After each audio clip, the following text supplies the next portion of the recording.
So I'm going to start by introducing our team that you're looking at this evening.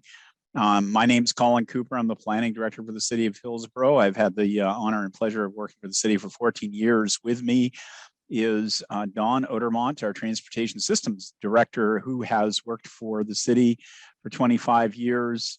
And I'll tell everybody that he was born and raised in Hillsboro, so he knows this territory well.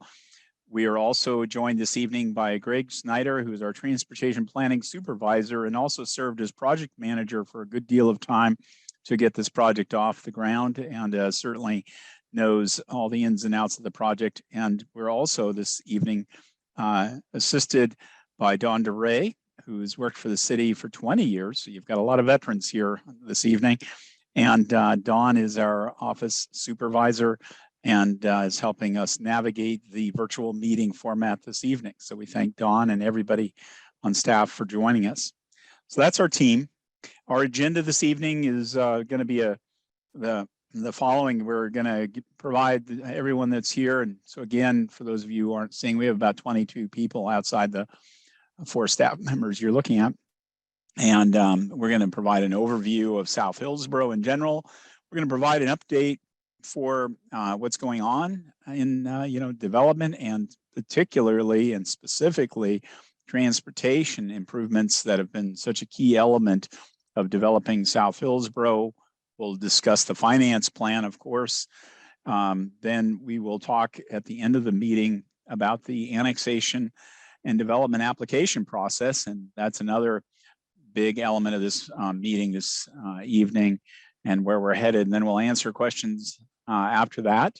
Again, we're very happy you're here. So I'll go ahead and get us started, and we go to, I'm sorry, Dawn, are you able to display our slides? So we'll go ahead and flip forward past now. Maybe go forward to, there's our agenda, and then go to the next slide.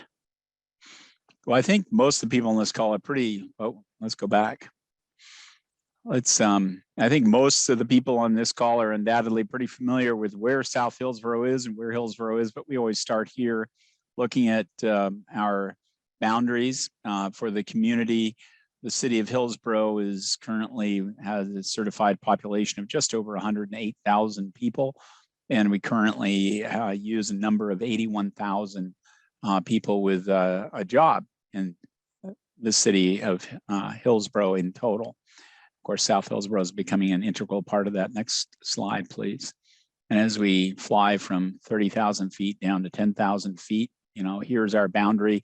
For anybody that's for some reason not familiar with this area, we're bounded on the north by Tualatin Valley Highway, on the east by 209th, roughly Farmington and Rosedale Road on the south, and 229th, or soon, in its entirety to be Century on the west side primarily. And that is the area of South Hillsboro. And we can go to the next slide. Started this planning odyssey, well, before I was here 14 years ago. That's how long this has been going. And the work that has been done in recent years with the adoption of the urban growth boundary by Metro in 2010, 2011, depending, there's some nuances there. But then it went into litigation. It took an act of the legislature in 2014 to solidify the urban growth boundary expansion boundary, which was House Bill 4078. And from there, we went on to do some final community planning that I know a few of the people on this call were involved in. And the tagline for that community plan effort was complete, connected, and green. Complete because it was always the intention of the comprehensive plan policies and the zoning that underlaid those comp plan policies and designations to create a place where people could live, work, and play. It's a common, almost cliche tagline as well, but it's really true. People are seeking more and more to be able to take care of daily needs, whether it's going to a grocery store, going to the school, and or going to an office maybe, and doing that in close proximity to where they live. Connected, to all those points, those important points that I just described, And we're doing so in South Hillsboro, we always have hoped in a way that balances all the modes effectively, that creates not only an efficient, effective automobile road network, but that road network serves both pedestrians and bicycles with wider sidewalks, off-street trails, and really good bicycle networks, which I think if you're a resident or a property owner down in South Hillsboro, you've seen some of that now already being developed, and Don will talk more about that.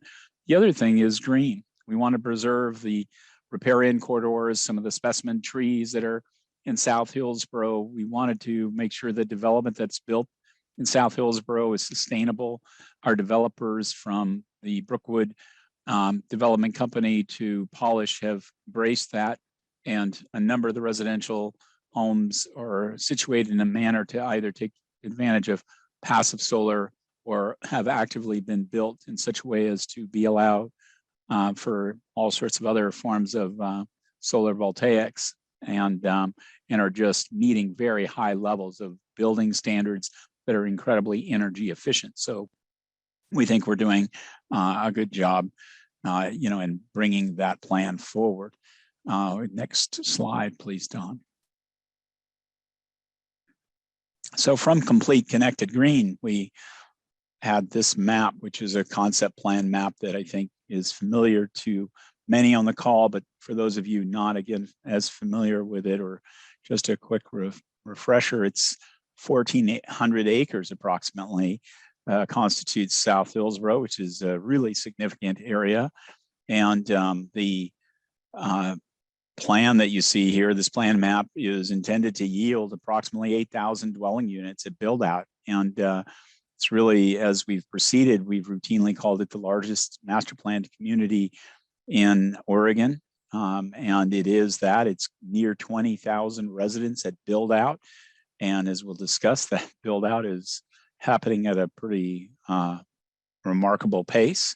And some of the anchors for this concept was a 50-acre plus town center, which includes sort of a 30-acre core area where there will be opportunities for people to take advantage of their health needs, groceries, regular retail services, and a variety of other things in a town center that'll make it in a very attractive place to go and to stay and enjoy.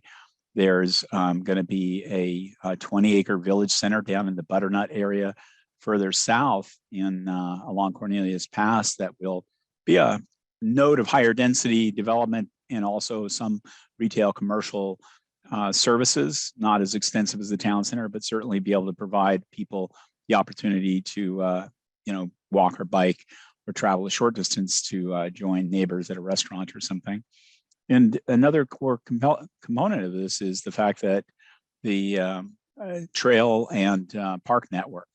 And if you've visited the Butternut development or the Reed's Crossing or in Rosedale Parks, you've seen some of these beautiful parks that have been constructed by the private sector to public standards, and they've now come into public ownership. And it's really already beginning to demonstrate that commitment to those green spaces. The city, in addition, has bought approximately, I believe it's 50 or 60 acres of land for a community park that continues to also invest in that future for green space. In addition to all that, our intention has always been to have off-street green trails, and those are certainly in evidence in Reed's Crossing and in Rosedale Parks. And then Butternut Creek is going to be a highlight for trails along that drainage and riparian area. So it's going to be very, very handsome. So that's a very rapid overview of a remarkably big project. And I'm going to turn it over to Don to start talking about sort of some of the specifics of transportation networks. And so I'll leave it to you, Don. Very good. Thank you. Good evening, everybody.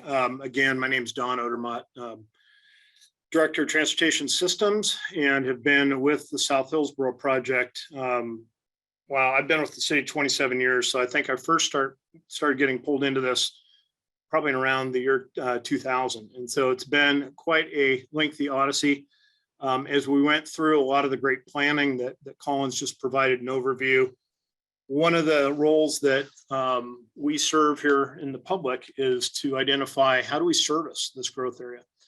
And that includes water, it includes sanitary sewer, storm sewer, but also transportation. And the transportation nut has been a difficult nut to crack. It was the cause of us being fairly late to get out of the starting blocks.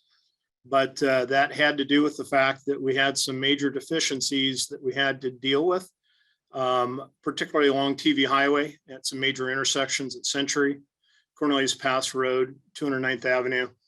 We also needed to see some maturing of north-south capacity to really get the most out of Brookwood, Century Boulevard, and Cornelius Pass Road. For those of you who've been in the community for a decade plus, you've seen our strategic investments in widening Brookwood and Cornelius Pass Road. This map kind of highlights another key component that is in design. It's going to be bid later this year, and that is a key connection for Century Boulevard up by Main Street, what used to be called Baseline. And that has an extensive bridge over the Rock Creek floodway. And so it really provides kind of our three premier north-south routes. As we had anticipated, a lot of the new residents are electing to work in our North Hillsboro employment area, spanning east across to Nike. And so a lot of our forecasts really are proving to bear up pretty well. So we had a number of key transportation challenges. It started with how do we really open development, and that was what we called the gateway improvement, extending Cornelius Pass Road across the railroad tracks, paired with the east-west connection of Blanton Street, really got us into the business of being able to accommodate development. A lot of this work has required close coordination with our road agency partners at the Highway Department, Washington County. They're the jurisdictional authority on Brookwood, Cornelius Pass, 209th Avenue, so forth. And then also we had a railroad to work with, which is always a challenge. But we've been making great progress, and we appreciate the patience of all of you out there. As we tend to say in construction of transportation improvements, you don't make an omelet without breaking a few eggs. And those of you who have had to circumvent the construction at TV Highway Century recognize that we're building an omelet out there. It's a challenging project. We've had to raise the rail about 7 inches. Thank you, Union Pacific Railroad. So that precipitated quite a bit more extensive road work.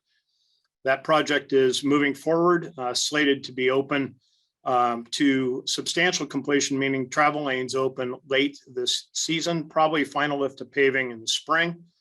But we are moving through and trying to get the lanes and movements restored timely.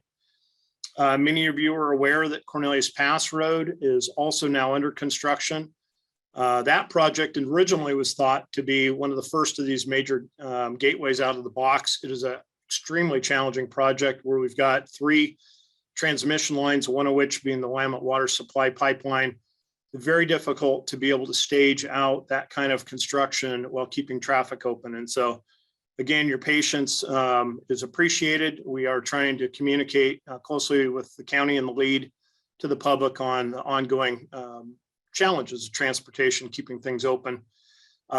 We do have now 209th Avenue. Bids were open on that earlier this calendar year, and mobilization should be beginning here soon.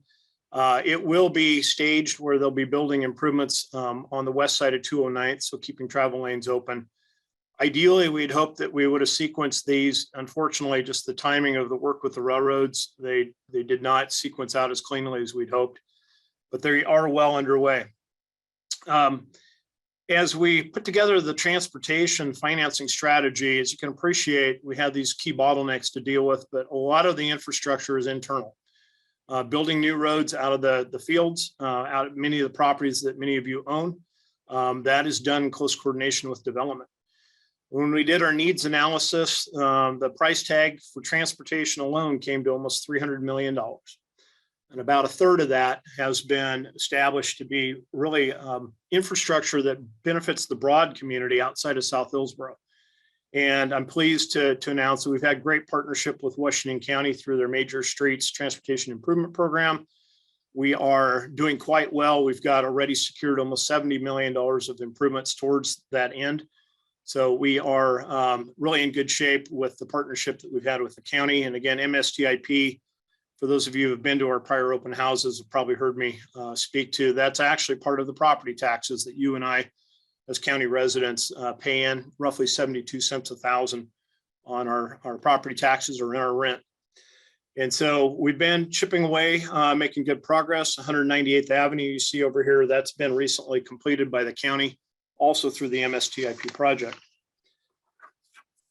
As we were putting the financing plan together, we had a couple of challenges, financing for one. And one of the key tools, and Don, if I could have you toggle the slide, was that we needed to have a funding strategy to merge private funding with the public funds. And through that came the effort of the local improvement district. Greg Snyder, as our project manager, spearheaded that outreach to the property owners out there. Notifications went out to all properties. We ultimately had 3 major land holdings that opted to participate in the local improvement district. Again, it was not a for free effort. These properties basically have had to accept liens against the property. They're bringing dollars to the table, and those dollars were instrumental in our ability to get those key TV highway projects funded and moving forward to really break open South Hillsboro for development. We are now coming to you tonight because we're kind of at the point in time where we've removed most of those major hurdles of transportation. We still got a lot of infrastructure to do, but the bulk of that's coming forward in partnership with the private sector. Can I have you toggle the next slide, please? So just a quick look back in 2016 when we were putting the financing plan together and the agreements that with the county and the developers that really formulated the local improvement district and the major capital projects I showed earlier. This is what we were looking at for South Hillsboro. Things look a lot different today. Could I have you toggle the slide, please? We've seen rapid advancement and development in the Reed's Crossing development area. So up in the north, the Rosedale Parks has really led the way. They're rapidly nearing completion of their multi-phase planned unit development. And we've seen great progress of the Butternut Creek development down south of Butternut Creek itself. One of the key elements that has really kind of come to fruition is a partnership between the city, the county, and the Butternut Development Polish Homes. And it was really an effort that was brought to the city and the county by Polish Homes and challenging us to try to find a way to advance the connection of Cornelius Pass Road across Butternut Creek to knit north and south together. Allows us not only cleaner circulation, less pressure on the Aloha neighborhood, but also allows us to connect our utilities, our water service that really springboards open the ability to develop lands along the McInnes corridor and point south. Being able to get that water service really allows us expandability south of the Butternut development. So as far as some of the key highlights, if I could have you toggle the slide, please. We've had, like I said, land development's been moving very rapidly. Colin's got some information coming up here on a later slide on building permits. We've had over 1,600 residential building permits issued over these past 3 years. We've been advancing through our financing plan. We are already remarkably at the 5-year reset stage and are working with our development partners and our engineers to reassess the price of the remaining transportation infrastructure. One of the mantras that's really guided us, this was a statement by the Planning Commission president way back before we really started getting this financing plan dialed in. And his quote, I'll always remember, let not those who came before bear the burden of those who come after.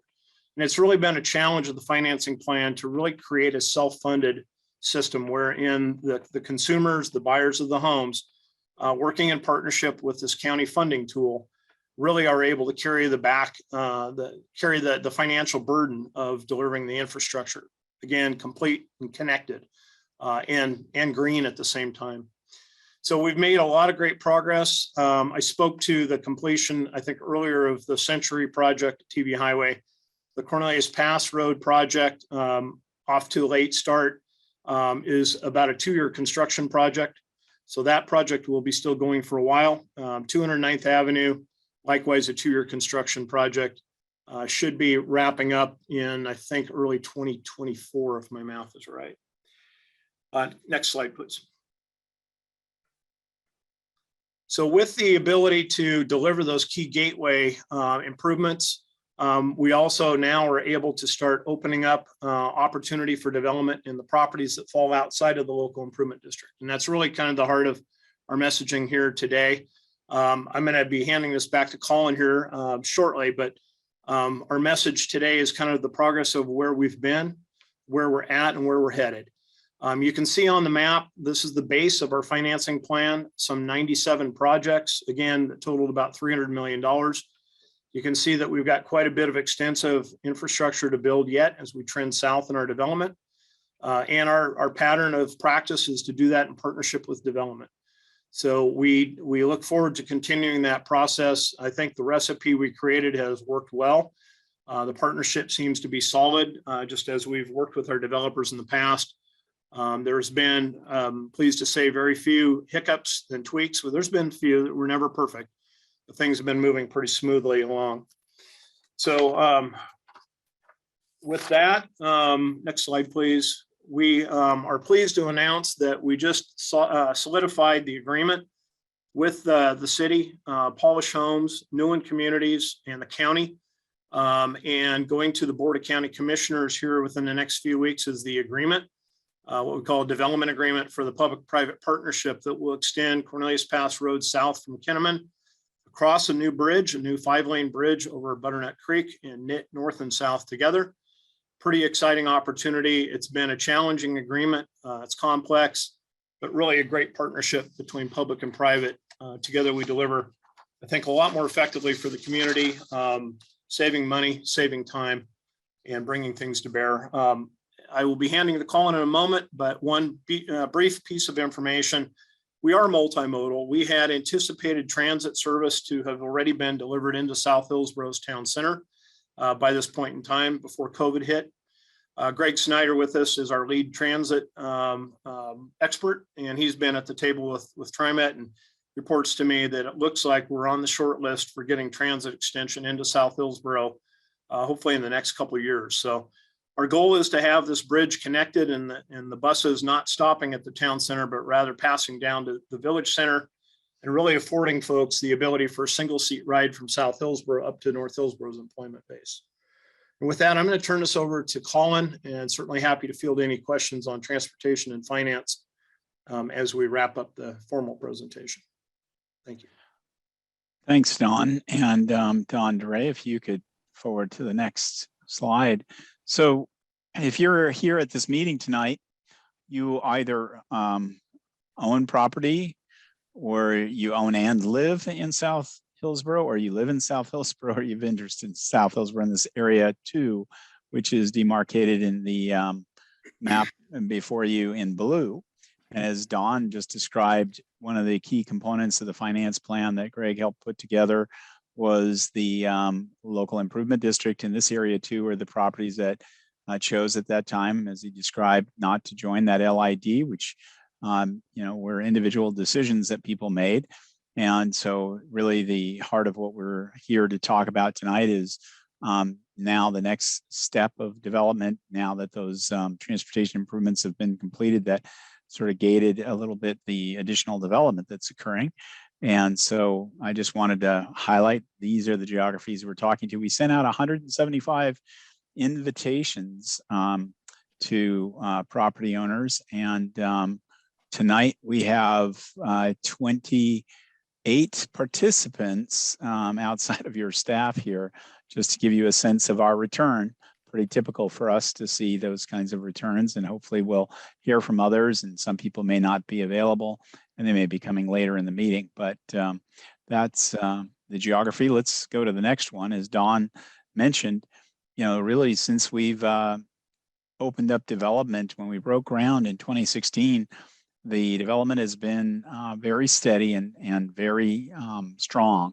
And when we talk to our development partners at Brookfield and Polish Homes, in particular, those two large master developers, they tell us that they are continuously seeing demand for housing. And I think all of us understand there's a housing crisis, not only in Portland, Oregon, Portland Metro, Oregon in general, and across the West Coast, if not the United States. So it's of no surprise that this is occurring. We want to ensure that development continues to strongly be absorbed in Hillsboro and South Hillsboro as we continue to work hard to create more jobs. So, that we're really excited to be here this evening to now describe to you, if we go to the next slide, the process by which we're going to start receiving applications. And I'm going to give everybody the date here that we're going to start receiving applications at the very end, because I don't want us to go from 23 participants to 0, because that's the big number here, the big reveal, if you will. And so what you're seeing here, which we'll put this up on our website, as we will a couple other documents here in the next bit of time, is what it takes under our existing community development code right now. Basically, anybody that comes in, and our existing development partners have navigated these same requirements, so it's nothing new, which is that we require annexation agreements for all development that occurs in South Hillsboro.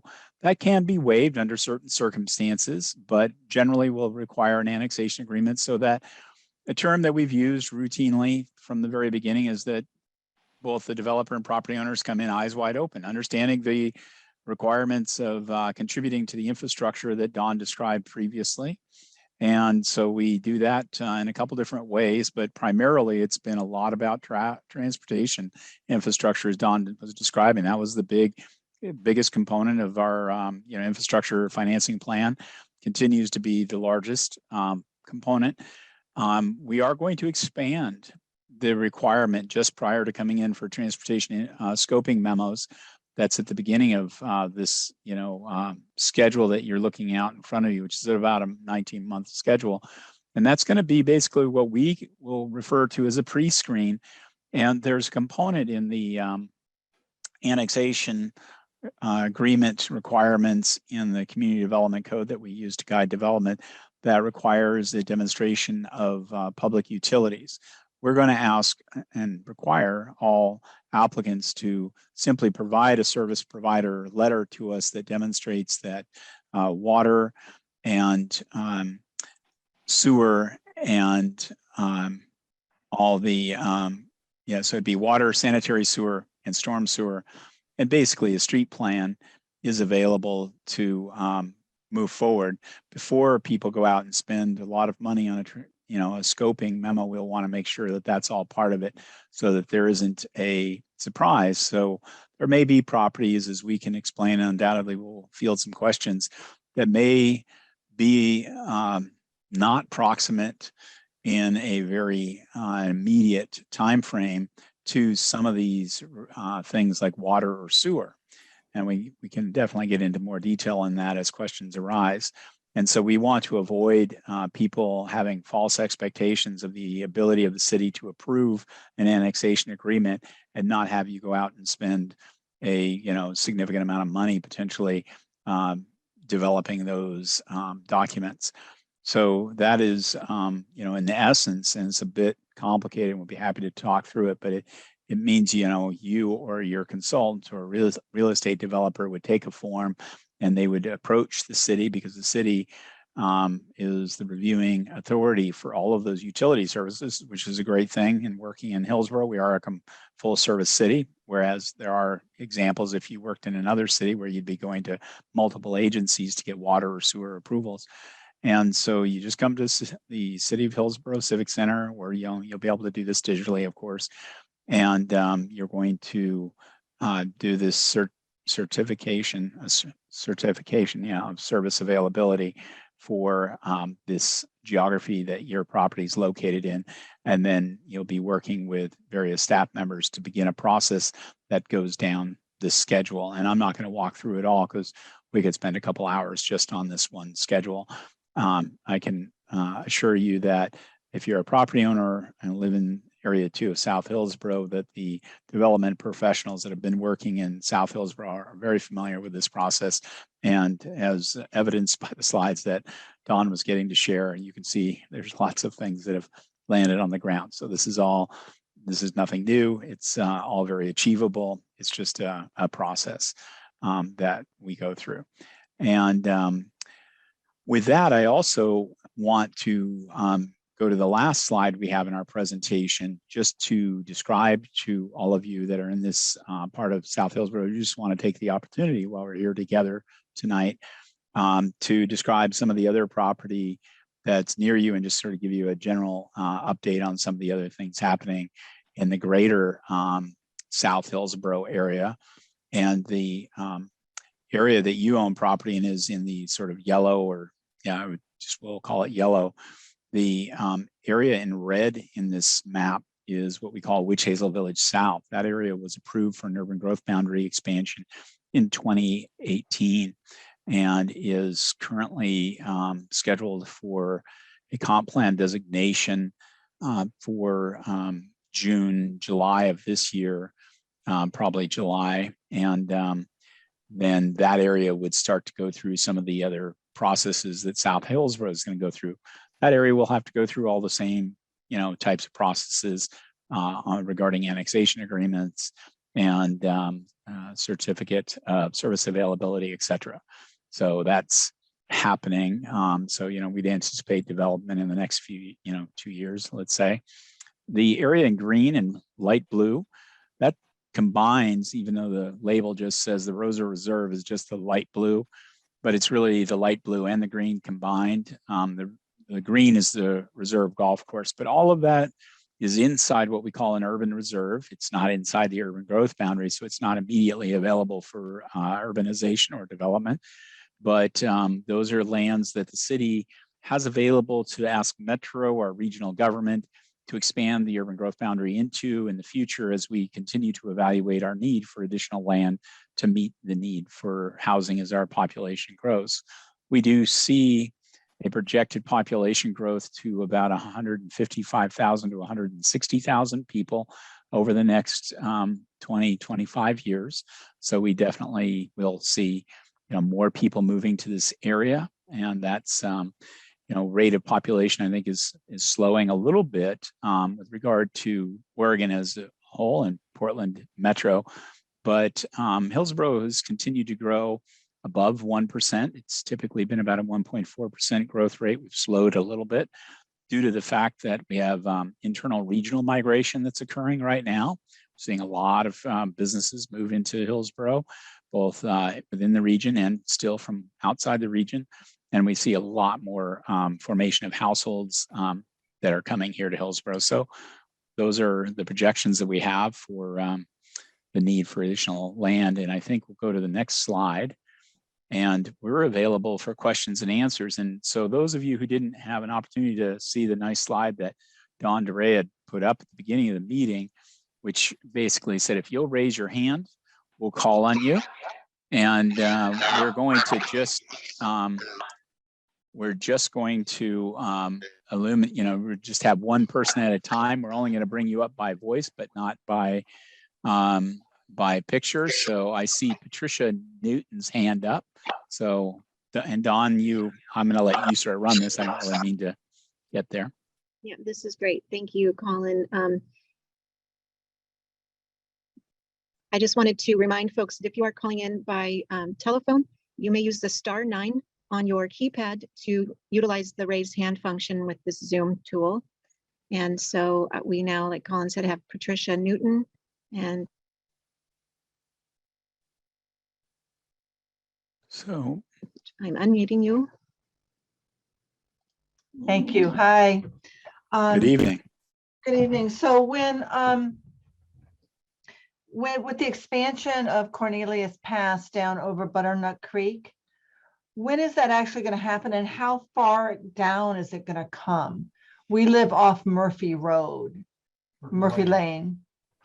Yeah, great question. So the project that I spoke to earlier, which is being delivered through the public-private partnership, will extend from Kenneman down to Butternut Creek Parkway, which again is built. It's been extending west incrementally from 209th Avenue. So that project will bring it that far.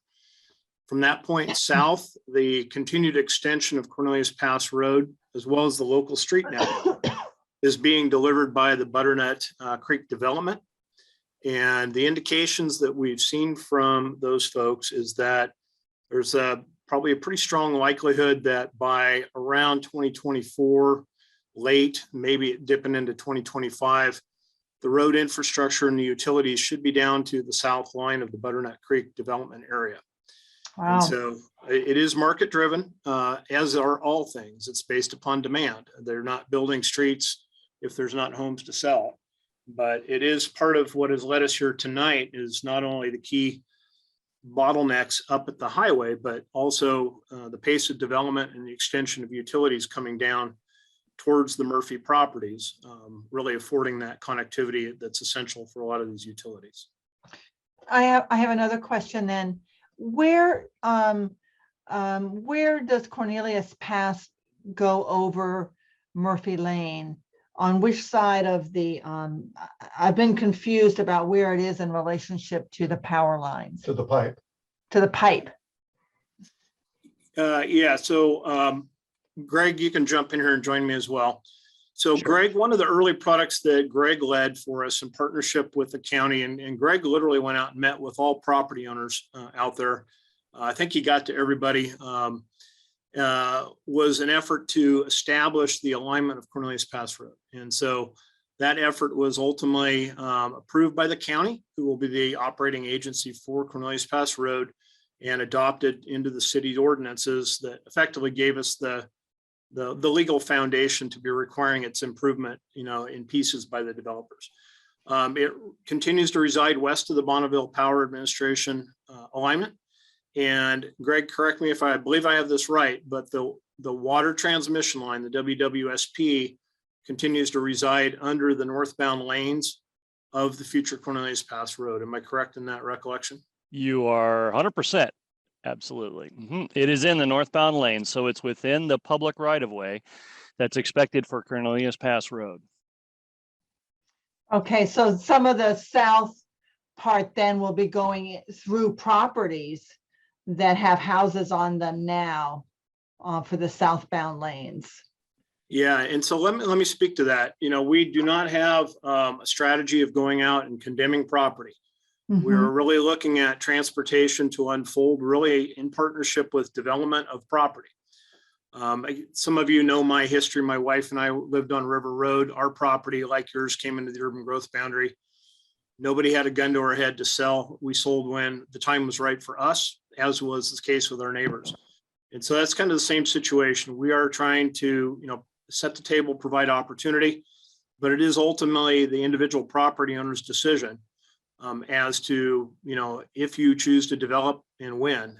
Part of the challenge, and this is that serviceability pre-screen that Colin alluded to, so we recognize not everybody may be, interested in developing. And so one of the challenges is to understand how might those parcels that are interested provide access and serviceability and be able to not only bring utilities in, but get traffic in and out in a safe manner. So, what we're doing moving forward continues to be, a challenge. There's definitely some complexity to what we're doing. Okay, that's sooner than we certainly had heard before about the road possibly doing Murphy Lane. And then Murphy Lane is the same thing, that it depends on private county connection to redo Murphy Lane. Yeah, the improvements that would be delivered out there would be delivered by the developers. One of the tools that the developers are very much aware of is that there are what we call systems development charges for many of the municipal services, water, sewer, parks, as well as transportation, and significant facilities, what we call collectors and arterials, and even the bike facilities on our neighborhood routes do receive offset credits against that development tax. So it's part of the complexity of the financing plan. We work regularly with the developers. I should note, we are available, this team's available, and others on city staff. If you as a property owner, you as an interested developer would like to come in, we're accessible. So questions tonight, but doesn't stop there. We are, at your disposal to be able to help you understand where things are at, what opportunities may lie ahead for you. So I just want to share that with everybody as well. So if I understand it correctly, you're saying that fairly soon that the road is going to go over Butternut Creek and come down kind of to Butternut Creek Parkway. And that there's then going to be another time when Cornelius Pass lengthens, but the time for considering this whole area that's in blue kind of being annexed to the city is actually now. It's going to be opened at some point here in the near future. Yeah, we've been checking the boxes. Colin, do you want to take this one about the timing going forward? Well, yeah, it's funny. I just let Don DeRay know via a chat and text channel that I needed to sort of back up. I'm in fact a little surprised that a few people on the phone call aren't going, wait, Colin, you missed a critical detail here. Hey. The big reveal, if you will, Patricia, is that we as the city of Hillsboro will start receiving applications from developers on Monday, May 9th. And so that is when we would start to allow development in all those areas, as you noted, in blue, area 2. Sometimes we refer to it from the local improvement district. So part of what we were trying to line up the opportunities and time clock on, Colin alluded to that bar schedule, about 18 to 19 month process. We're really trying to provide that opportunity to get the process started so that as the road and the utilities extend south, the lines cross of opportunity there. So, we have ability for lands to be not only annexed, but served. And so it really speaks to, starting now. It seems to be about the right time for us to bring those opportunities forward. So perhaps, Patricia, if we can, we're going to. Fine, thanks for your help. Yeah, thank you. And of course, as Don said, and he'll reiterate this, I will as well. The city of Hillsboro employees, we're here to serve the community, and we're here and available to answer your questions, and we look forward to them, and we know that there will be more than you have just tonight. So don't worry if you forget something or want to ask another follow-up question. Our email addresses are available. We have a project website that we'll be putting. We've already put some documents on. We'll be adding a number of documents the next week, so they'll be available. Thank you. So I don't know who came next, Dawn. Next, we have Rick Willardson. Good evening, Mr. Willardson. Hello, can you guys hear me okay? So Loud and clear. Okay, perfect. Yeah, so I'm on Murphy as well. So thank you, Patricia, for those questions. And I'm quite sure that my property actually will be up on Murphy, or excuse me, on Cornelius Pass. And I'm a little bit confused is trying to make sure I understand the options, because it does sound like the goal is for Cornelius Pass to go all the way to Rosedale, right? And so given that my property, from what I can see, would be going through that road, help me understand the options there. I see that it's listed as medium density 8 to 16, labeled as RM on your City of Hillsboro map. So I was just trying to make sure I understand that, kind of a follow-up to what Patricia asked. Yeah, so I'm not personally familiar which one exactly is your parcel. Greg, you may have that knowledge, or Colin. Yeah, do you want the address? I don't have a mapping tool at my fingertips, but that's okay. That's what it shows. Yeah, it's going through there, and right or wrong, I don't know, but I'm just trying to understand the options, because it does sound like the intent is for Cornelius Pass to go to Rosedale. It is, yeah. The maps that I shared earlier and what is in our transportation system plan does call for Cornelius Pass Road to stay parallel to 209th all the way down to Rosedale. Right. And I would note that in our adopted system plan, it contemplates, this was the direction of our planning commission and council, that they expressed an intent through a simple arrowhead. It has no jurisdictional authority. That the belief was that connecting it someday south to Clark Hill probably makes sense. Now, obviously, there's a large swath of ground in between that's undesignated reserve. Sure. So we have in our planning evaluated, well beyond the 20-year development of South Hillsboro, what if that connects? So again, trying to do our jobs right. All that said, the connection of Cornelius Pass Road heading south really remains dependent upon, oh, thank you, Colin. Dependent So- upon individual property owners. That's mine right interest. there. Yep, that's Okay. mine right there. Yes. There you go. Okay. So go And so- ahead. Yeah. Yeah, and so that the two tight lines you see just across north of you, that's the initial 40 foot of right of way within which the water transmission line resides. And so that alignment that we adopted, I'm sure comes down either on your property, it might, Greg, I don't know. I should have thought to have brought that adopted alignment map, anticipating these questions. And we'd be happy to connect with you, Mr. Willardson. If you want to come in, we can share that with you. But anyway, And the intent we would can be post that, those, Don, sorry to talk over you and interrupt, but we can also post that document onto our project website. very good. Sure. Thank you, Colin. That's a great point. Yeah, no, I mean, again, I'm just trying to understand because I totally get that it's going to Rosedale. And given where the house sits today, with the road going in, the house would definitely have to be demolished, moved, whatever, for that to happen. And I was just trying to understand. Yeah, and that's- that's actually not the case. So I'll be happy to show that to you, but we're not taking any house or any dwelling unit with the road. It's far enough away that the road can be constructed without taking any house anywhere in South Hillsboro. Interesting. Okay. That was one of Okay. the criteria that we used with the team that set that alignment. So that said, I'm looking at it with the benefit of the map, and thanks again, Colin, for sharing it. We are anticipating that, we may be seeing development along the Murphy corridor, but without that key connection to Cornelius Pass Road. So part of the burden is to identify how would we service that out Murphy to 209th Avenue. So, there may be, as I've said, a voluntary approach made to a property owner to try to negotiate, an acquisition of right of way for the road. Mhm. That would be something that, would likely be led by developers. City may have some, participation in that. But, we are not typically going out and doing any condemnations. Our goal is to allow this development to occur at the will of the property owners.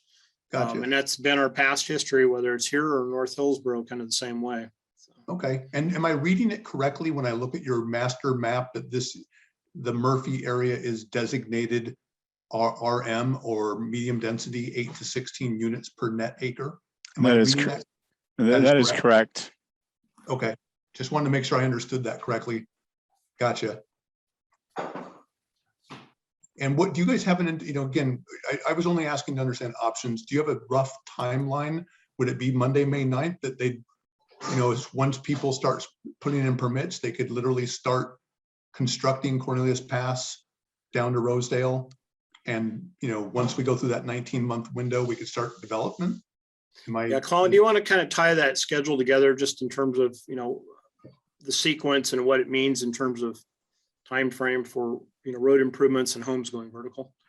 Well, yeah, I mean, it's a complex set of events that occur that, professional developers are accustomed to, but, Sure. essentially you're going to have if you're a developer, want to become one or work with somebody that is a developer, you come in on Monday, May 9th, and let's say you've downloaded, because we'll load it in a few days, the service availability letter, you've got all that services, which, you would not at this moment, but you have to demonstrate that you would within 18 months.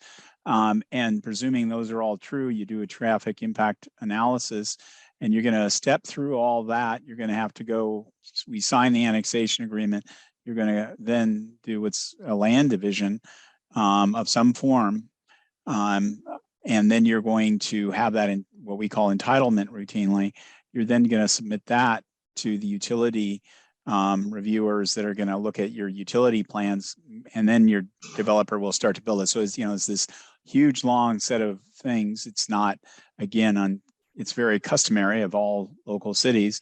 And then you're going to finally do a bunch of horizontal development work, and then you're going to finally, have something going vertical at about, 18 to 19 to 24 months somewhere, out there in that time frame. And Right. so I'm generalizing, I'm simplifying here. It is Sure. complex. And but that's the process, that would occur. Now, that's, assuming a lot of things. It's assuming that your property, as an example, would, have sewer that's in proximity to it within 18 months. It would be assuming that water can be brought that. And the good news for you and your neighbors in that area of Area 2 is that Polish Homes, the master developer to the north of you that's developing Butternut Creek, is required to extend those services to the southern property line, and they will be doing so as they build out Cornelius Pass Road. And that's the likely sequence. Now, there are some other alternative plans that, and I don't want to get into, necessarily talking about all the alternative possibilities, because there are always other possibilities, when people get creative and motivated, good things can happen, and that create other alternatives. But that's sort of a very high level sketch of how that would occur under the best scenario. So assuming that Polish Homes is bringing all that stuff to your northern property line, in essence, you would submit that and say, yep, in 18 months they are going to bring it. And so that's, your, closest shot immediately in that scenario I just outlined. But again, that's an example. Right. Okay. Thank you. Thank you very much. You're very welcome. And I'm going to stop sharing so we can all. One thing I'd like to just kind of slide into this, and it's something that I guess I'm going to say this has come off of my lived experience. You can appreciate the rarity of having somebody in the municipal employee in this line of work who also happens to have owned property that, like you guys, got brought into the urban growth boundary. I will tell you that I'm not an attorney, I'm not an accountant, but I would strongly encourage all of you to think about retaining those kinds of services. Depending on how long you've been on your property, the amount of capital gains that you're likely to see realized if you decide to sell. Get some good tax planning advice. It was instrumental for my wife and I. We unfortunately had one of our neighbors who, not sure what happened, but she called me in tears about 6 months after we all jointly closed. And it's just, as a steward of the public, I feel compelled to just share that piece of lived experience with you. Get some good advice. It can be the lottery ticket of your life, depending on the size of your property and your circumstances, or it can be one of the biggest, opportunities lost. So I just wanted to drop that piece of experience for you. So, Dawn, do we have any other hands up? Yeah, we've got 3. Next up, we have Tony. And Tony, I will unmute you now. If you'd like to state your full name, please do so if you'd like. This is Tony Drew. Hi, Greg. So as like one of the top 10 fiscally funded projects in our country right now, I know when we started this program, the plan was for when our properties were annexed, which they are now, to go into a tax deferral. As this is coming close to us, are we still going to be able to keep our exemptions prior to selling to developers, or is this going to force us to go into tax deferral? So I'm not the expert, and you should talk to, I want to be very clear here in front of all our witnesses here, Tony, that you need to speak to Washington County assessment and taxation experts on this question. You are not, let me be clear, annexed at this time. And so you are inside the urban growth boundary, but you are not annexed. You are still a county property, to Dawn's earlier point, for as long as you want to be. No one's forcing anyone to annex. No one's forcing anyone to develop. So to the best of my knowledge, I believe you can continue to your whatever kind of tax deferment you may have with the county, but you should, again, emphasize, contact the Washington County Assessment and Taxation Office and speak to their experts. And I would strongly recommend that you get any answers in writing. Yeah, I agree with that. You also mentioned a timeline for when the water and sewer would be here. And to all of my neighbors, this is really important. I do have a neighbor whose well dropped, and our water line is about 1,200 feet for our wells that are drying up. So about when is the water going to come to us that we can hook into that? Well, Tony, I wish I could give you an exact answer. And I appreciate, as I'm a person who grew up in a rural area, and I understand the implication that you're referring to and know the expense to my family. I was a young person, that impact, but I can't tell you specifically when the water will come to you, because it's really, Dawn's mentioned a couple times, so much of this is dependent on the pace of the market and the pace of development. And even when the market is strong, if we don't have a willing seller and a willing buyer, things go slower than you might want or imagine. So I'm sorry, I'm not trying to dodge your question. I'm simply being honest that I can't give you a good answer. So I don't, it could be within, say, 24 months, but it might be very likely well beyond that time, depending on where you are in this geography. I'm close to the development, and the Butternut Creek Bridge is finished. Is that correct? Or? No, it hasn't begun construction even. I spoke to it. So the project is slated to public bid this July. There's very long lead time on the bridge structural elements. And so it's anticipated that the contractor will move on to site April. So basically a year from now.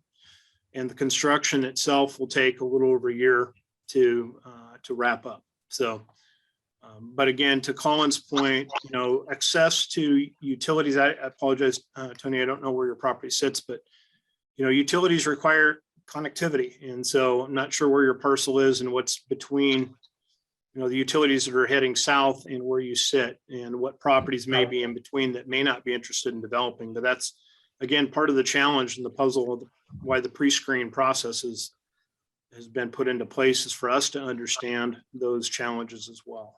It's the west side of Murphy Lane, so we're close. Okay, thank you.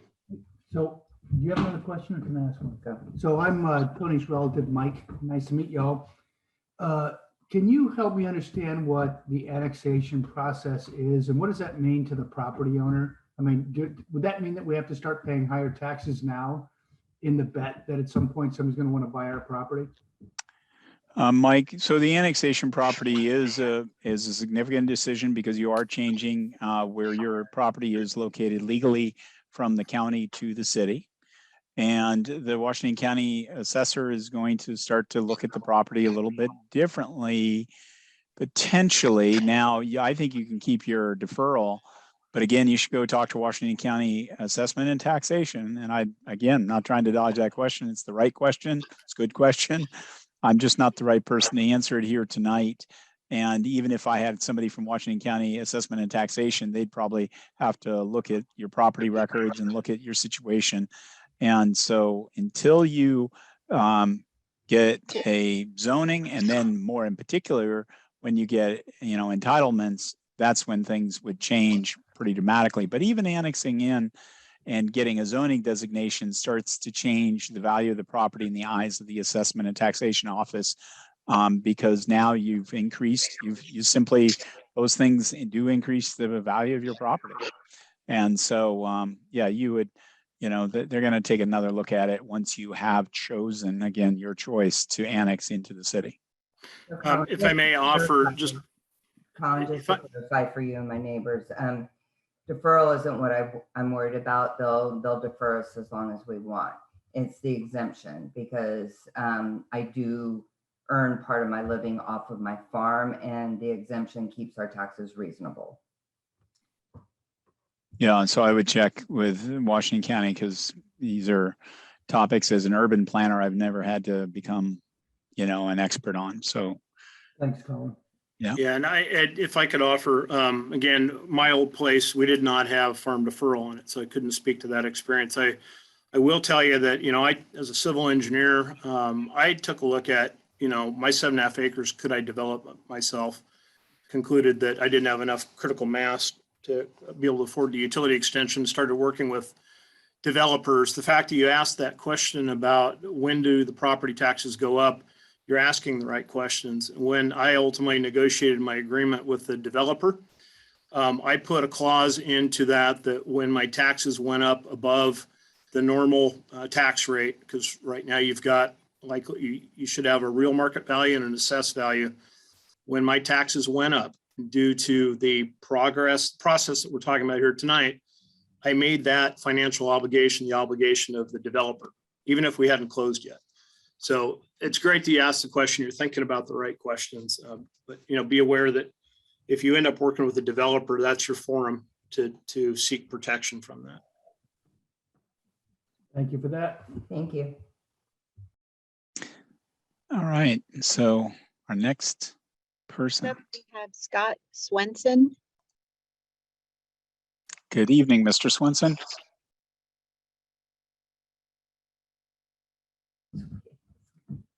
Scott, you're still muted. So we've unmuted from our end, Dawn. Trying to. Yes. So Mr. Swenson, if you could, there you go. I have academic lane, so I'm interested in the bridge. That was going to have the swirling process. Is that part of the project to be done? We're having a really hard time hearing you, at least I am. Yeah, Mr. Swenson, yeah, I'm afraid your connection is spotty and it's cutting out, so we're not getting your question clearly. The Q&A function available. If you want to type your question into the Q&A, we can read that out loud and get an answer for you. So if you go to the bottom of your screen is where you find those functions, and there's a Q&A right in the center of those icons. So use that as sort of a chat, and if you type that question in, Mr. Swenson will be happy to answer that. Okay. So let's mute Mr. Swenson, Dawn, and then go on to our next speaker, and then we'll come back, Mr. Swenson, to your question if you'll type that in. Next, we have Dixon Patton. And because Mr. Patton has an older Zoom version, I'm promoting him. One moment. Good evening, Mr. Patton. Good evening, sir. Hello. I have a very specific question regarding the Southeast Century Boulevard upgrade from the Kinnaman Roundabout to the Reserve Golf Course entryway. Greg did a presentation for us September of 2020, I believe, with 3 alternatives, and they all go across my property. My question is, do I have to apply for annexation for that to go forward, or will you contact me when you're ready? We'd be happy to sit down with you and talk about solutions there, trying to find a win-win. And so that's a good illustration of, as I said earlier, those 2 90-degree corners are going to be a challenge as we continue to grow development south. You're a unique piece of property there, clearly. And so we'd love to sit down with you. We are open for business. We are entertaining in-person meetings, or happy to do one, over a Zoom platform, either way you're choosing. But yeah, we'd love to sit down and engage with you and just talk about what you have in mind and kind of where, we'd like to see things go and see if we can find a win-win. Okay, so I would email you and we'll set up a meeting? Absolutely. That would be fabulous. That's right. Sounds good. Thank you. All right, so Mr. Swenson thank you very much for typing that in. Mr. Swenson's question is, will the sewer crossing be included in the Corn Pass Bridge project? Great question. And I know that Greg and Dawn have that answer. Yes, absolutely. It was one of the challenging elements that we worked through on the financial cost sharing. Not only am I frankly proud to say the sanitary sewer pipeline is coming across, but we were able to partner with our parks department. And because it's hanging some 13 feet below the bridge deck itself, we recognize that rather than having kids climbing on the pipe and jumping into the creek, let's use it in its structural support for a multi-purpose. And so it will also be holding up a bike ped trail that will link up to our power line trail and provide recreational travel under the bridge, as well as support the east-west travel along the creekway itself. So Bottom line, yes, it will provide the key sewer linkage for enabling the properties along the McInnes corridor to be able to have a place to drain and really open up the McInnes corridor for development opportunity. I hope, Mr. Swenson, that answered the question. If it didn't, or you had a follow-up, please just type another question into the question and answer. That'd be great. We have a lot of folks out there. I don't see any more hands, and I'm certainly want to encourage people to take advantage of the fact that Don, Greg, and I are here tonight. And oh, there we go. Mr. Swenson has another question. Okay, let's. When will the application period end? Oh, the application period will never end. This is now what we call business as usual. Development will continue into the future. We had only held it up, as Don had described, due to the fact that we had a trip cap with the Oregon Department of Transportation. We needed to make certain transportation improvements at the intersections to South Hillsboro roads and to Wallerton Valley Highway. Once those had been achieved or were in process, we are now just developing the entirety of South Hillsboro. So it's a good question, but there's no end. So you don't have to rush if you don't want to. We'll just be developing. I mean, the plan horizon is 20 years. We can see that the first phase, the area one, if you will, of the local improvement district, which was primarily the Newland, now Brookfield company, Polish, and those two master developers. You can see that the development of those sites is moving rapidly. And so, you know, it may be that the majority of South Hillsboro is built out, you know, well within the 10 years. So remembering that we broke ground in 2016, we're now in 2022. So, but let's continue to. Mr. Swenson has a follow-up question. Yeah. He's asking, is there info available or already sent to potential buyers? What we'd recommend for people that are interested in buying land, and you know, most of the real estate brokers who specialize in land transactions and developers in the Portland metropolitan region are well familiar with South Hillsboro. This has been one of the largest opportunity areas for development in the entire region in Washington County. So what I would recommend, Mr. Swenson, is to direct them to our project website for general information. Then they can, of course, contact staff directly, and we'd be happy to help with other specific questions, but that should get them well on their way. Now let's maybe go to our next person. Okay, next we have a screen name of Galaxy Tab A. And if you could unmute and please announce your name. Yes, Jim Santoro. Our property is on Rosedale Road, right where south of Butternut Creek, and it's one of your previous maps showed an intersection number of number 83, where Cornelius Pass will meet up with Rosedale Road. Just wondering what the plans are in the future for that. And also there was a numbers prior to that, 82 and 85.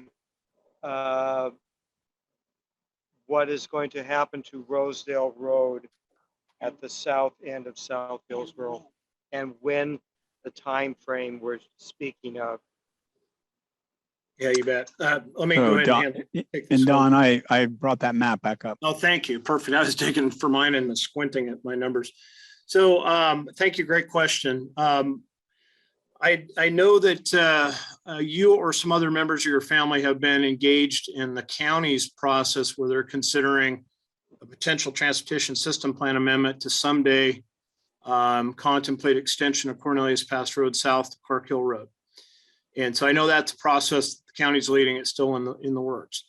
What you see there, and I'm squinting at the numbers, I think 83 is the yellow dot, the intersection. We had envisioned that as a roundabout down there. It could be a four-legged intersection. One of the elements that we would look at pending the outcome of the county's decision, and this recognizes that, you know, they may, let's say they end up adopting that into the system plan, but with a footnote that it's not to be built until that land comes into the urban growth boundary. It's in its own right. But we will look at whether that intersection is best built as a conventional intersection with a traffic signal versus a roundabout. Our goal is obviously to make sure that what we build there has the longevity. Scarce public dollars, we want to make sure we're smart on how we use it. So when that intersection comes in, we certainly will have the insight of what the county board's decision is. Your question also spoke to Rosedale Road. So in our adopted standards, the northern side of Rosedale Road is planned to be built to a full urban standard. And what I mean by that would have bike lane, sidewalk, planter strip, street trees, street lights, and sidewalk. The rural side, so where it does not have urban growth boundary adjacent, and just as an awareness, one of the earlier maps shows that we do have a extension of the urban growth boundary. Connects to Rosedale, I believe, a little bit east of where the Cornelius Pass intersection is, and that finger heads down to Farmington. So in that area where the urban growth boundary resides on both sides, the full road will be built to a full urban standard. So sidewalk on the south side as well. Where we have rural on the south edge, it will be built to a standard that has a curb with storm inlets, piped storm drainage. We still have an obligation to deal with farm drainage. So farm fields may be draining up against that. But we would not improve that rural edge typically with sidewalks, planter strips, and street trees. Street lighting may be put in there depending upon the lighting design. But that's an element that is deferred typically to the design stage. What does that look like? I most often refer people to take a look at Evergreen Road east of Glencoe, across kind of the northwestern portion of Hillsboro. Very much that similar treatment as to what I described there up against the rural edge. So I hope that answers your question. Happy to field if I missed something. When you said the urban growth area on the south side of Rosedale, and what are you talking about doing as far as road widening and in that area? Would it be still a 2-lane road with the turn? Great question. Apologize, I missed that part. So Rosedale Road is planned as a 3-lane, what we call collector class roadway. And so you can see the bump up of urban growth boundary. And I believe where his arrow is at is right where that the roundabout and the Cornelius Pass extension is, just west of where we pick up urban growth boundary on the south side of Rosedale. So yeah, the other element that's important to note is that our design will, what I call inboard the right of way. So we work with the developers, becomes what we call a disproportionate burden on them to, you know, move that road improvement into the blue so that we're not looking to put that out in the farmland. So obviously there will be a transition as we come from the rural edge to where we have double loaded urban growth boundary. That will be part of the design there as we transition into what we would normally deem as an equitable, you know, bear the burden equally north side, south side. Okay, that little bump out on the south side is our house.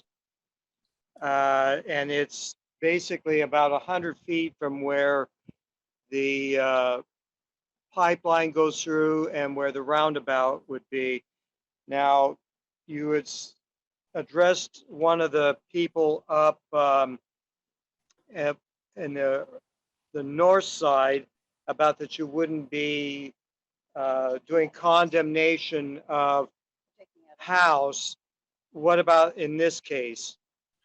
Yeah, again, if you're the piece of property, I think you are, which is that small little square that we see. It's done. Correct. It is. That is the residence that the Santoros are talking about. Yeah, practically speaking, let's say that, and I'm going to go out on a limb and say your land area is likely not enough to make it conducive for you to desire to sell for development. You're likely to be sitting there with what you have today, and the road east of you will be improved. Let's say the neighboring properties to your east elect to develop. Properties to the north someday elect to develop. Again, the road system will be built around you. There may be, again, this is part of the element, there wouldn't be a sidewalk put in. Thank you to whoever's driving there. I am. Looking for the house. Can you? It's right there. Okay, This one? that one right there. Thank Yep, you, Greg. Yep. Yes, and Yep. we own the entire property that Oh, is okay. not in urban growth boundary. There's 80 acres there. And it was that little bump out and the 7.5 acres was put into the urban growth boundary years ago, and the rest of the farm was not. So we are in a real quandary as what is going to happen to us. Yeah, this may be a great one if you are open to coming in and meeting with us. It sounds kind of interesting because what I'm seeing on the map would, if I'm reading it right, interpret that part of your farmland came into the urban growth boundary and part of it did not. The eastern That's right. field, That's if I'm correct. speculating. Is It's that correct? That's correct, because the farm is in 5 or 6 different tax lots, and they did not put the rest of it in. So how would we contact you to actually see you or meet face to face, Mr. So if I could, Don, I would ask you to make an appointment with myself, and I can bring in various experts. But so as the planning director, I can talk to you about annexation, talk to you about urban growth boundaries, talk about undesignated areas, which you're also adjacent to. And there's a whole bunch of different things that would be occurring here. So it's going to be a complex conversation, which we're happy to, of course, engage with you. So Okay. you can, I'm happy to, why don't I just put, my phone number, my phone number is 503-681-6230. And I'll put it in the chat. Can everybody see that? Don, if I do Q&A and put my contact. We got to be sure we've got a mechanism so that they can see your email address as well. Yeah, and so what we'll do is we'll make sure if you go to the City of Hillsboro website and you go to projects, you go to South Hillsboro, we'll have a lot of this information there, and you can reach out to us. But there's a lot of ways. We're easy to find at the end of the day, and we will be happy to schedule a meeting and start to discuss this, Right. Because obviously it is complex. We do have a specific email address for South Hillsboro and a specific telephone number to call. And those are on the website. So those would be the ones to use. Yeah, great. Thanks, Greg. Could you repeat that number that you said, the 681 number, please? Yeah, it's 6230, and that's my direct desk line. And I'm happy to have people call. And but to Greg's point, we do have a web email for South Hillsboro and a general phone number that goes into our front desk, and that's a great way to make sure that somebody's going to come. But we are outside of South Hillsboro, but this is affecting us. So Yeah, Absolutely. I understand. We're here to help. Yep. okay, thank you. You're bet. welcome. Okay, I'm gonna stop sharing that one. We're done. All right, so Mr. Willardson, did you still have another question? Your hand's still up? I don't know how to turn it. I did actually really quick. Okay. I had forgot to ask you guys, if we end up, like in my example, if we ended up having Cornelius Pass go through, is that a process where that part of the land is sold to the city, becomes part of city property? Is that how that works? Yeah, so if I may, I'll just kind of lean on the illustration of a couple of parcels north of the Butternut Creek owned by family members of the McInnes family. And so in that case there, it was a location where Cornelius Pass Road straddled a common property line. Okay. I believe we had various family members own the individual lots.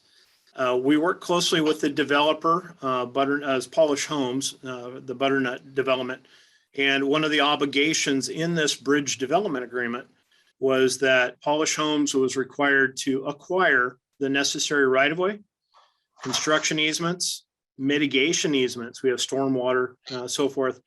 And so we have two paths available. We allow the developers to negotiate that should they choose, or we have the process for us to go through that and do that. And we're required to follow federal rules, which is proper appraisals, review of appraisals. There's a set process that we go through to comply with federal standards. And in this case here, Polish Homes was able to negotiate a deal that worked out cleanly, I think, for all parties. And so as it relates to your property, there may be a developer that, is interested in trying to acquire that piece of right of way. It may be because of utility extension. It may be because it's in their best interest to try to find a win for you to bring Cornelius Pass across your property rather than make significant initial upgrades to Murphy going to the east. Those are the kinds of things that development, it brings questions and creativity. And at the end of the day, I've been doing this for over 35 years. Generally, if it's not a win-win, it doesn't work. And so that's always the challenge, I think, and our development community understands that pretty well too, that they've got to find, a winning combination for things to be able to come together. So there's never perfect answers here, but, communications, open and honest, are always the key.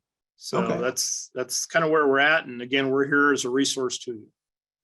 Right. Okay. But Don, but in the end, if it's either through the developer or the city, it eventually becomes owned by the city, correct? Yeah, public right-of-way effectively is dedicated to the public. So it's the city owns what we call real property. It has a deed. In this Okay. case here, it becomes public right-of-way, which is different than what we'd call deeded property. So Got it. it can convey through the city and we dedicate it, or it can be dedicated by you as part of how a structured sale is structured.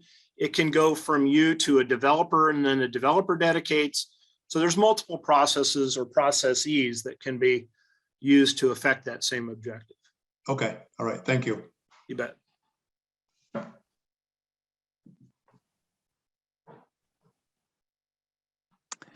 Well, I don't see any more hands. And again, we're here scheduled till 7. We don't all have to stay. We don't have additional, prepared remarks. Any one of us can speak on the subject of South Hillsboro for probably a week because there's a lot of history here. And as Don noted, he's got the most, but between Greg and I's involvement as project managers, as well as just our roles in the city, we've all really lived and breathed this one. So Ms. Newton has another question, it appears.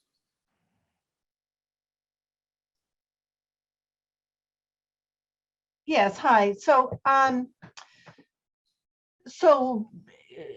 an individual owner, we're not going to be developers ourselves. We wouldn't, as Don talked about, wouldn't have the deep pockets to be able to do that. So it sounds like for us, with expectation of this happening, the best thing that we can do is to start to look for developers that would be interested, in our area. And I don't, is that correct? So that's kind of our move, is to kind of start to consider when and how to sell to a developer. Yeah, one of the things that I think I've learned, again, being in your shoes, is critical mass. Okay, not having deep pockets. Yeah, I couldn't develop and make it pencil to develop my 7.5 acres alone. Critical mass, what that looks like is properties aggregating. So after I'd done that, what I did is, I'm a farmer. I still am a farmer. Farmers know farmers. We borrow equipment from each other, what have you. We watch each other's place when one of us goes on vacation. So, what we did is we just started talking to our neighbors. We went out to dinner and we started talking, and we had somebody from the city, come out, talk to us about this. And ultimately what we ended up doing is kind of on a handshake. We bound ourselves together to market our land to developers. I think initially we had, my 7.5 acres, I think we had over 100 acres, probably 8, 9, 10 different families came together. And let me tell you, when you do that, the developers find you. And so what that allowed for is, and the developers, if they're on the call, probably want to cover their ears, but the more we can aggregate, the more they can afford to pay us. And so that really became a win for us, and it became a win for them because they had a large, piece of ground that makes it more economical for them to move forward with development. Yeah, and I'm going to use the example. I hope everybody's seeing the aerial from Google Earth again. This is of the Rosedale Parks area. And this, again, highlights the story that Don's telling about what happened at Witch Hazel Village, where he used to live. This is a case where I think we had 12 different property owners of varying sizes.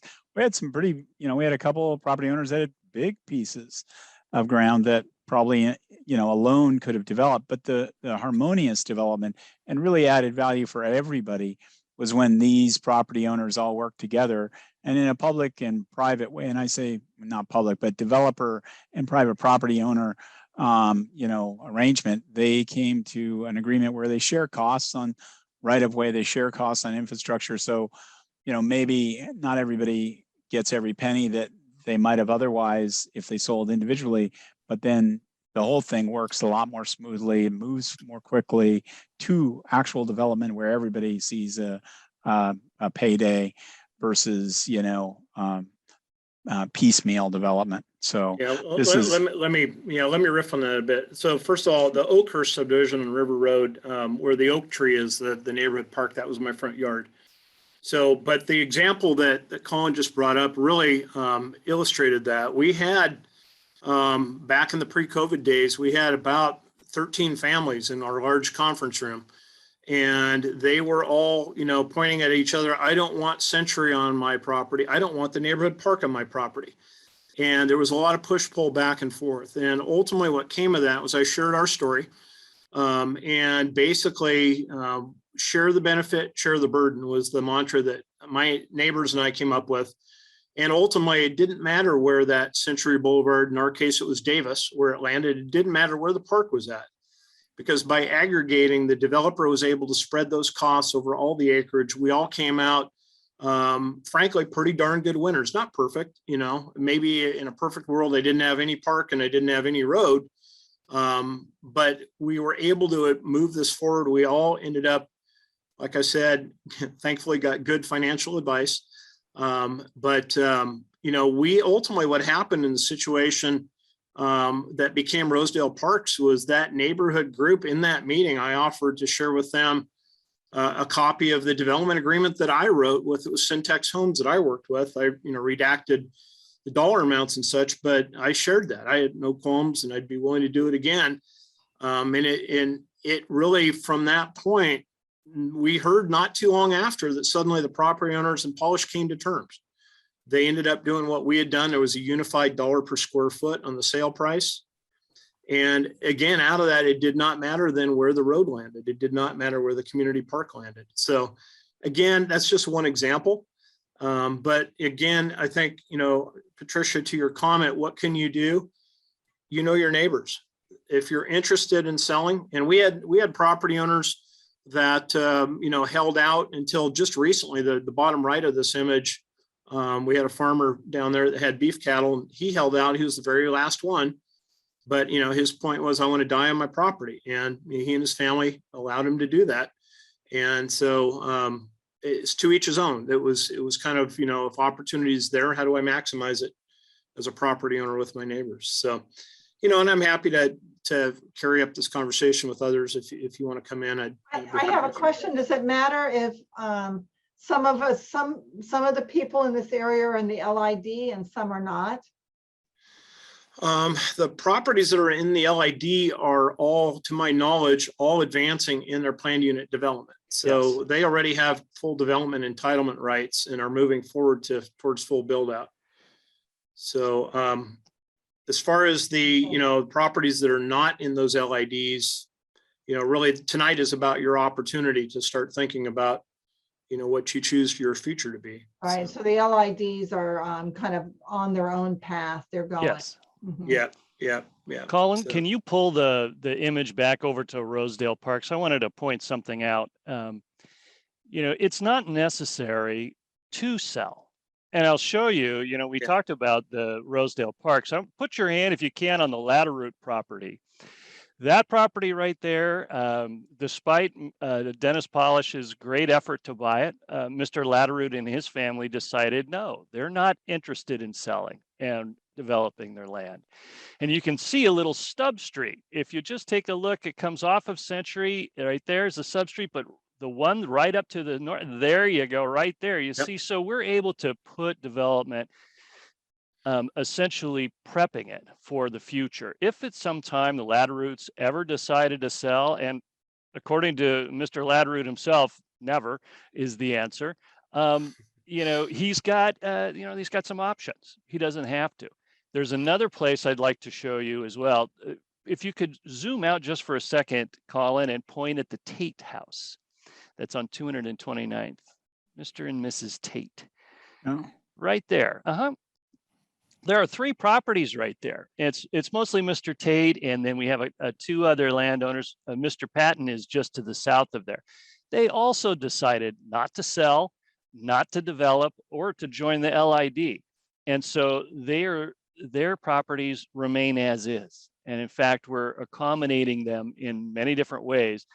They'll still receive the benefit eventually of city water and city sewers as those pieces of infrastructure are extended down Century Boulevard, but they're under no pressure to sell or to develop. So just be aware always that, development is not inevitable on every piece of property in South Hillsboro. You can choose your own destiny, and we accommodate you whether you do want to sell the development or not. Yeah, and you can, as you travel through Hillsboro, you'll see most of our city is built out, but you will see, properties in the middle of subdivisions that have elected to stay where they're at. And, that they have completely that right. The challenge for us is we develop around it and honor their choice. And so, what we see, not uncommon is that eventually, as is the case with the gentleman I alluded to earlier, as he eventually passed on, his children end up, selling and dividing the land, and basically, sell it to a developer, becomes, subdivision in its own right. But again, it's that those options are there, and, it's really up to you as an individual property owner, the path you choose to take. So. Right. Thank you. Yeah, and as Don has certainly got his lived experience, and I think he's imparted some good, high level, background. The other thing to always keep in mind, as in Mr. Latterroot's case, you may not want to ever move, but you may want to think about your heirs and, how that works. So, again, broad thinking on your part will allow you to have all the choices at your disposal. I'm going to stop sharing, and then we can see if there are any more hands. I see we've dropped down to 18, so we've lost a few people that have gotten the information they wanted. And again, we can stay around for a few more minutes, or we can adjourn the meeting, either way. Colin, I can share my screen with the website and email address we were talking about earlier. That'd be great. That'd be Thank you, wonderful. Don.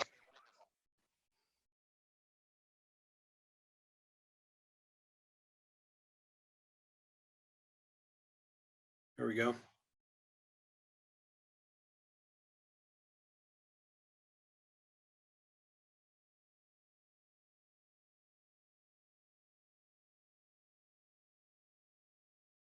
So for those on the phone, we have the web address for the South Hillsboro project is www.hillsboro-oregon.gov/South Hillsboro.